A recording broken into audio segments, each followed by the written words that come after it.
let's take some of the information that we've been using about the atom and start applying this to the periodic table.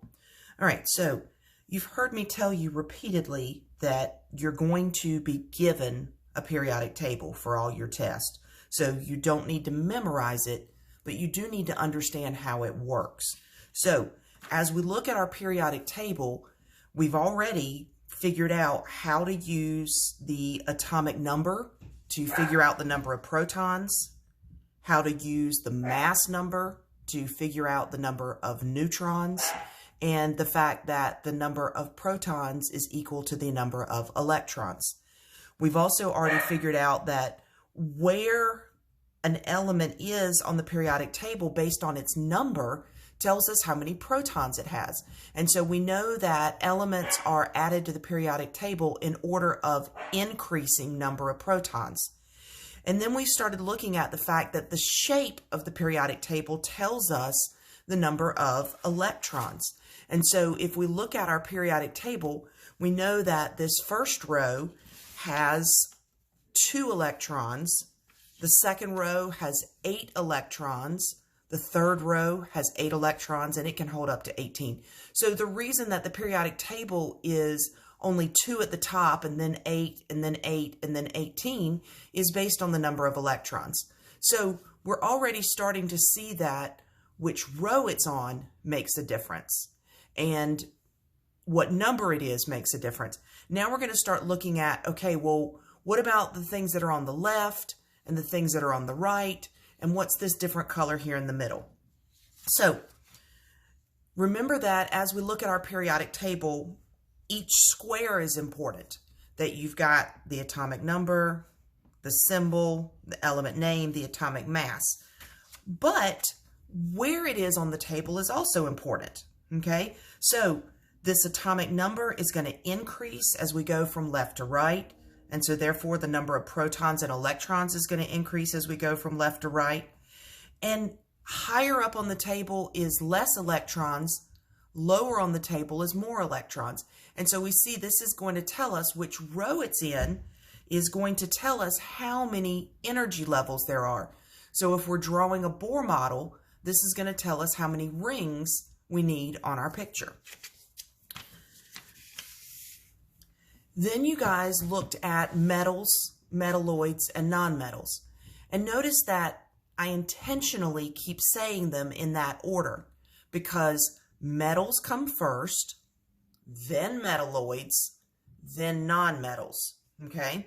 And so if you'll remember them in that order, you'll remember that metals are to the left, metalloids are along the stair step, and nonmetals are to the right. So let's look at each one of those. Okay, you guys already did this on your worksheet previously. All right, so we've got our metals, and this is the majority of the table. Notice that the majority of our table is blue. The majority of our table is metals. And we notice that our metals, they're shiny, okay? Notice that most of them are solids, okay? The exception would be one that's at a liquid at room temperature. They're malleable. That means that I can hammer them and shape them with pressure. They're ductile. That means that I can pull them out and they won't break. They're good conductors of electricity and heat. So we know that we can use them for wiring. We know that we can use them for cooking, okay? And they're also high density, okay? Most of our metals are very heavy elements. Then we've got our nonmetals. So these that are in green right here, plus hydrogen. Remember, hydrogen is on the left, but it's a nonmetal. These are going to be dull, okay? They're going to be brittle, and they're not usually good conductors at all. In fact, a lot of times we use these as our insulators, okay? So notice these are all the opposite of the characteristics that we just said metals were. And notice that as we look at our nonmetals here, most of them are gases, and we've got a liquid and a few solids, but the majority of these nonmetals here are gases. Then we look at our metalloids, okay, these yellow ones that are right here along our stair step. And metalloids, they're going to have characteristics of both metals and nonmetals. They're sort of metals. And notice that the big thing about them is that they're going to be that blend between a conductor and an insulator. And so they're semiconductors, which means that under certain conditions, they will conduct electricity, but under different conditions, they don't. And so that allows them to switch on or switch off whether or not they'll conduct electricity. And this makes them excellent semiconductors. And so that's why they're used in computer chips and electronics.